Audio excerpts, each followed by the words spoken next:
राजाओं की पहली पुस्तक 8वां अध्याय। कुल वचन 67। मंदिर का समर्पण।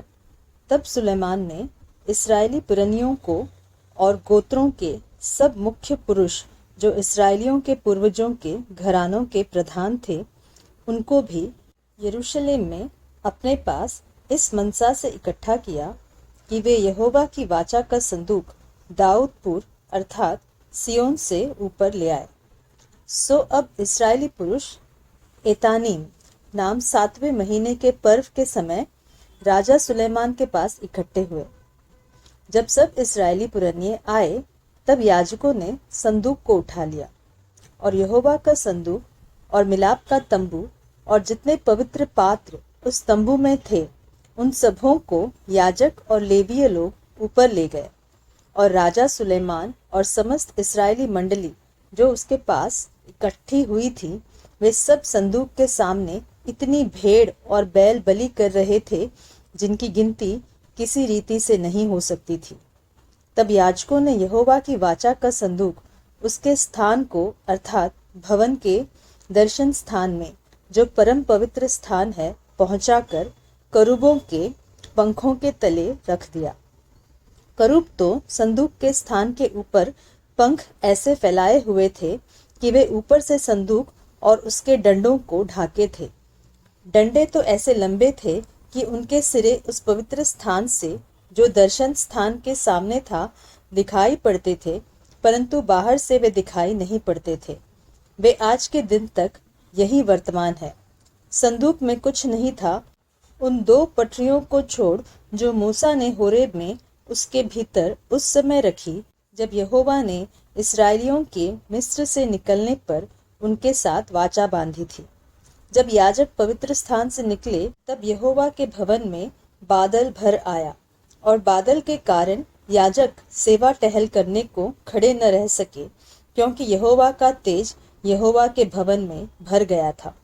तब सुलेमान कहने लगा, यहोवा ने कहा था कि मैं घोर अंधकार में वास किए रहूंगा। सचमुच मैंने तेरे लिए एक वास स्थान वरन ऐसा दृढ़ स्थान बनाया है जिसमें तू युगान युग बना रहे।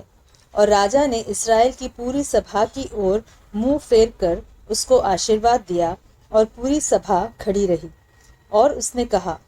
धन्य है इस्राएल का परमेश्वर यहोवा, जिसने अपने मुंह से मेरे पिता दाऊद को यह वचन दिया था और अपने हाथ से उसे पूरा किया है, कि जिस दिन से मैं अपनी प्रजा इस्राएल को मिस्र से निकाल लाया, तब से मैंने किसी इस्राएली गोत्र का कोई नगर नहीं चुना जिसमें मेरे नाम के निवास के लिए भवन बनाए जाए, परंतु मैंने दाऊद को चुन लिया कि वह मेरी प्रजा इस्राएल का अधिकारी हो। मेरे पिता दाऊद की यह मनसा तो थी कि इस्राएल के परमेश्वर यहोवा के नाम का एक भवन बनाए, परंतु यहोवा ने मेरे पिता दाऊद से कहा, यह जो तेरी मनसा है कि यहोवा के नाम का एक भवन बनाए, ऐसी मनसा करके तूने भला तो किया, तो भी तू उस भवन को न बनाएगा। तेरा जो निज पुत्र होगा वही मेरे नाम का भवन बनाएगा। यह जो वचन यहोवा ने कहा था, उसे उसने पूरा भी किया है। और मैं अपने पिता दाऊद के स्थान पर उठकर यहोवा के वचन के अनुसार इस्राएल की गद्दी पर विराजमान हूँ, और इस्राएल के परमेश्वर यहोवा के नाम से इस भवन को बनाया है। और इसमें मैंने एक स्थान उस संदूक के लिए ठहराया है, जिसमें यहोवा की वह वाचा है जो उसने हमारे पुरखाओं को मिस्र देश से निकालने के समय उनसे बांधी थी। तब सुलेमान इस्राएल की पूरी सभा के देखते यहोवा की वेदी के सामने खड़ा हुआ और अपने हाथ स्वर्ग की ओर फैलाकर कहा, हे यहोवा, हे इस्राएल के परमेश्वर, तेरे समान न तो ऊपर स्वर्ग में और न नीचे पृथ्वी पर कोई ईश्वर है। तेरे जो दास अपने संपूर्ण मन से अपने को तेरे सम्मुख जान कर चलते हैं, उनके लिए तू अपनी वाचा पूरी करता और करुणा करता रहता है। जो वचन तूने मेरे पिता दाऊद को दिया था, उसका तूने पालन किया है। जैसा तूने अपने मुंह से कहा था, वैसा ही अपने हाथ से उसको पूरा किया है, जैसा आज है। इसलिए अब हे इस्राएल के परमेश्वर यहोवा, इस वचन को भी पूरा कर जो तूने अपने दास मेरे पिता दाऊद को दिया था, कि तेरे कुल में मेरे सामने इस्राएल की गद्दी पर विराजने वाले सदैव बने रहेंगे। इतना हो कि जैसे तू स्वयं मुझे सम्मुख जानकर चलता रहा, वैसे ही तेरे वंश के लोग अपनी चाल चलन में ऐसे ही चौकसी करे। इसलिए अब हे इस्राएल के परमेश्वर, अपना जो वचन तूने अपने दास मेरे पिता दाऊद को दिया था, उसे सच्चा सिद्ध कर। क्या परमेश्वर सचमुच पृथ्वी पर वास करेगा? स्वर्ग में, वरन सबसे ऊंचे स्वर्ग में भी तू नहीं समाता। फिर मेरे बनाए हुए इस भवन में क्यों कर समाएगा?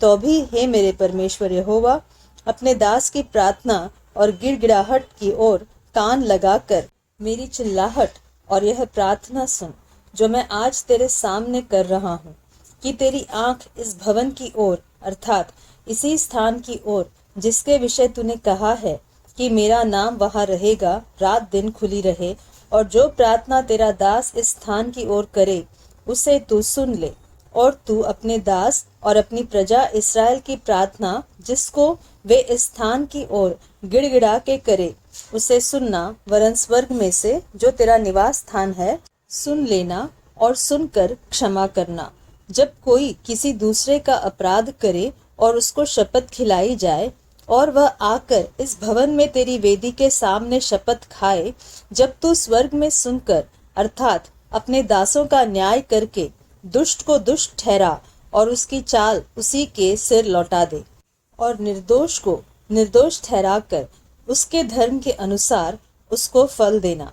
फिर जब तेरी प्रजा इस्राएल तेरे विरुद्ध पाप करने के कारण अपने शत्रुओं से हार जाए और तेरी ओर फिर कर तेरा नाम ले और इस भवन में तुझसे गिड़गिड़ाहट के साथ प्रार्थना करे, तब तू स्वर्ग में से सुनकर अपनी प्रजा इस्राएल का पाप क्षमा करना और उन्हें इस देश में लौटा ले आना जो तूने उनके पुरखाओं को दिया था। जब वे तेरे विरुद्ध पाप करे और इस कारण आकाश बंद हो जाए कि वर्षा न होए, ऐसे समय यदि वे इस स्थान की ओर प्रार्थना करके तेरे नाम को माने, जब तू उन्हें दुख देता है और अपने पाप से फिरे, तो तू स्वर्ग में से सुनकर क्षमा करना और अपने दासों अपनी प्रजा इस्राएल के पाप को क्षमा करना। तू जो उनको वह भला मार्ग दिखाता है जिस पर उन्हें चलना चाहिए, इसलिए अपने इस देश पर जो तूने अपनी प्रजा का भाग कर दिया है पानी बरसा देना। जब इस देश में अकाल व मरी व झुलस हो व गेरुई व टिड्डियां व कीड़े लगे व उनके शत्रु उनके देश के फाटकों में उन्हें घेर रखे, अथवा कोई विपत्ति व रोग क्यों न हो,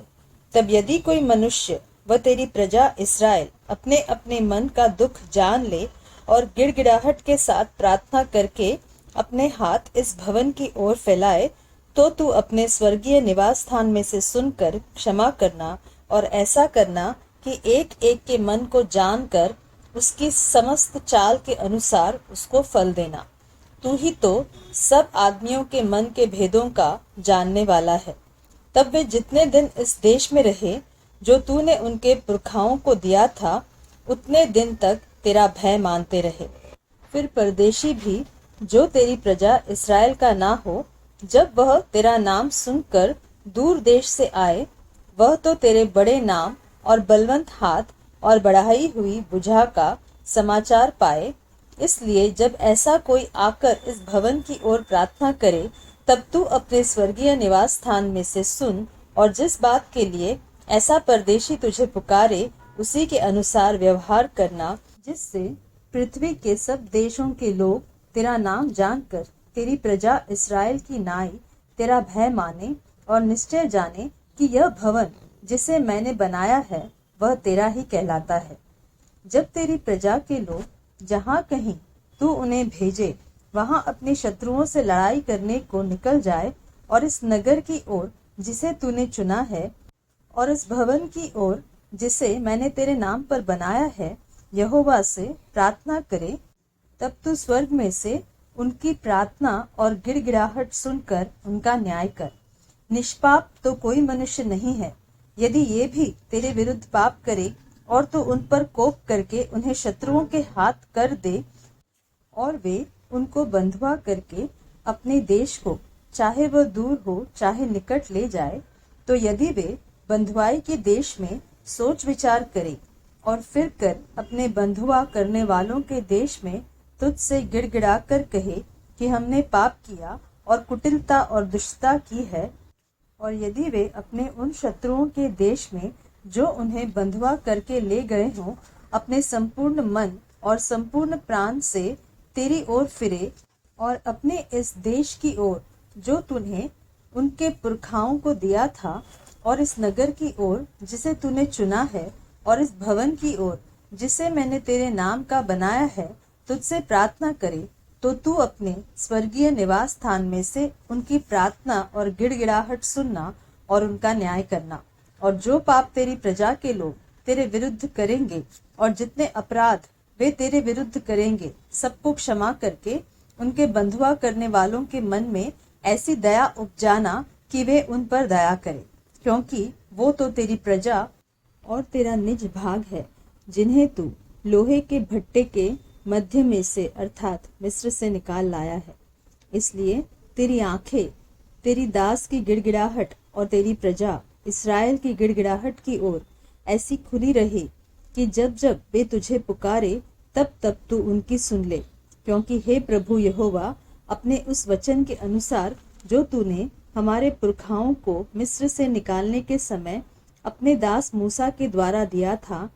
तूने इन लोगों को अपना निज भाग होने के लिए पृथ्वी की सब जातियों से अलग किया है। जब सुलेमान यहोवा से यह सब प्रार्थना गिड़गिड़ाहट के साथ कर चुका, तब वह जो घुटने टेके और आकाश की ओर हाथ फैलाए हुए था, सो यहोवा की वेदी के सामने से उठा और खड़ा हो